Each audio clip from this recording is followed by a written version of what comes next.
After a green monthly close, Bitcoin's bullish momentum fades to a retest of support. If you're surprised by that, well, you may not have been paying attention. Hey guys, it's Keith Allen. Feeling a little under the weather today, so I'm going to try and keep this one brief, but wanted to keep you guys updated as to what is happening in the order book and what I'm seeing in the charts. If you have been with me for a while, you know that we've talked a lot about that 69K level, and we're going to examine that and analyze that very closely here today, as Bitcoin is currently literally testing 69K almost to the penny.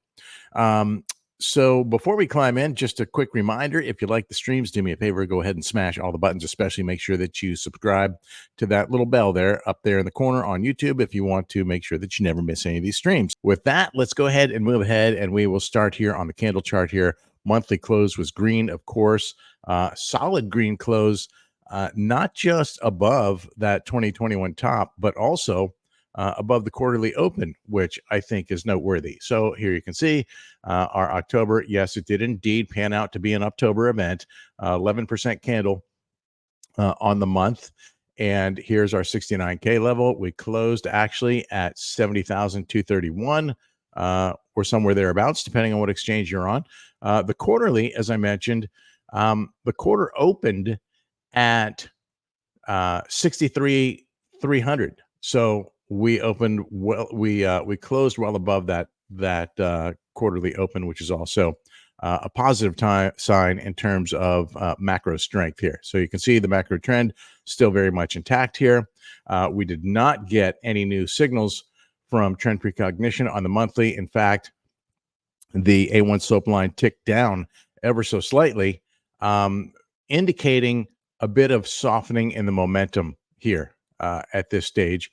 That's to be expected. We talked about all of the various catalysts that we would be facing here this week and in the days to come, including today's economic data, which gave us an interesting dynamic here. Non-farm payrolls were a huge miss, right? 12,000, and that was a 100,000 miss. But unemployment stayed the same. So this is always a scrutinized number for sure.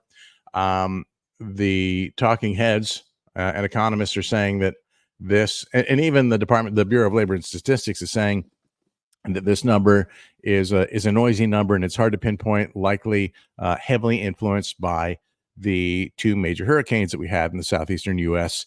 Back in the past several weeks. So this may be an anomaly. We'll have to see, but the market seems to think that the unemployment rate remains strong, and that this may bode well for an upcoming rate cut at the November FOMC meeting. Now let's take it over to fire charts and look at the liquidity. And as you can see, we cleared out a lot of liquidity here in the past week, taking out hundreds of millions to the upside. And then, of course, that created a void. And so I had said all along, I wanted to see retests of support, especially at that 69K level, because we've had so much history engaging with that level. And if we go down to the daily time frame, you can see the number of times that we have failed to hold that RS flip. And that's exactly what I'm wanting to see happen now, right? The issue was we constantly had wicks below that 69K level, and those are an indication of softness. Yes, we were bullish, but it was a weak bullish, right? And things broke down. And now we have kind of a similar circumstance where we did wick below yesterday. And at the moment, price has recovered. But will it be enough? Will it hold here in this range? Or could we potentially go lower? And if we do go lower, where might we go? I've shared that in the previous analysis, and you can certainly go back to any of them on the YouTube channel or on Twitter, if that's where you're searching, and see some in depth of what we talked about. But basically, I look to the other technical levels, and depending on what time frame, those levels may change a bit. Well, they will change a bit, right? So I like this 21 moving average. I like the daily, but I like the weekly even more. And if you'll notice, when we switch over to the weekly time frame, we've had a lot of consolidation at this level here. It's been steady for several weeks now. 1, 2, 3, 4, 5, 6. We're now in the 7th week um, at this stage, and I'd like to see this hold. No guarantee that it does. That level right now sits at around 63K, a little shy of that, it looks like. And if that doesn't hold, look at this 50-week moving average, which has been tested once, twice, three times, and looks like a pretty solid trend here.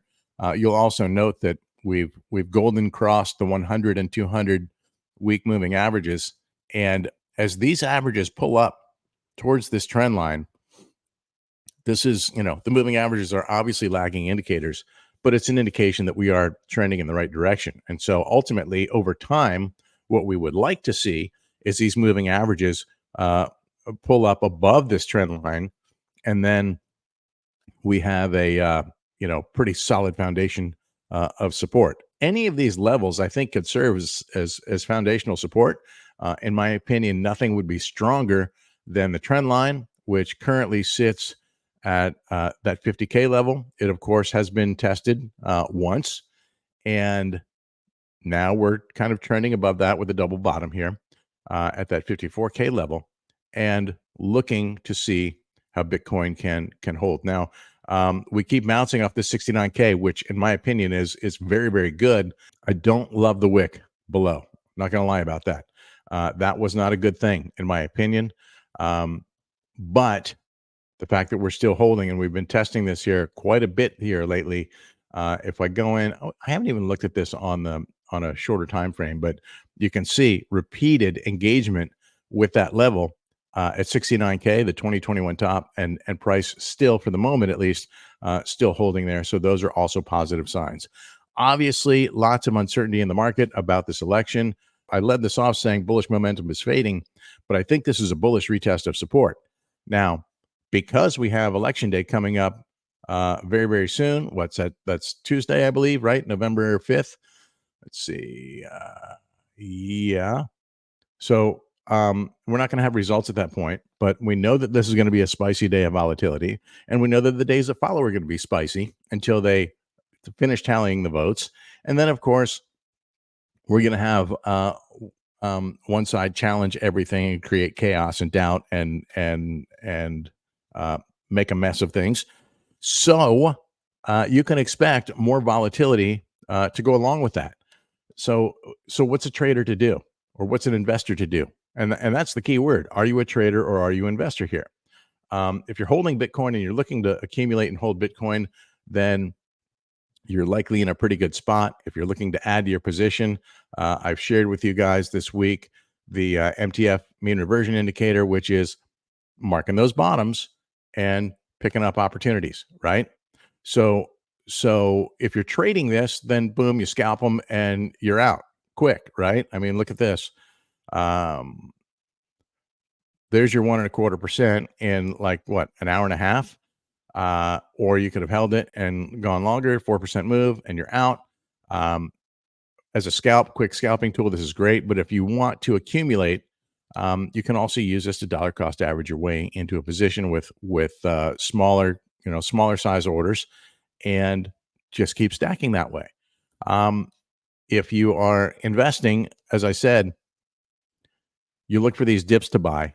You look at the levels, whether you're using technical analysis, you're using a tool like the MTF mean reversion indicator here I'm showing you, or you want to just identify where the liquidity is, and when the buying begins, then you can look obviously to the order book and see where the bid support is strongest, and you can see ladders up from 65K, and ask support, aka resistance, very strong above 73. Not surprising there.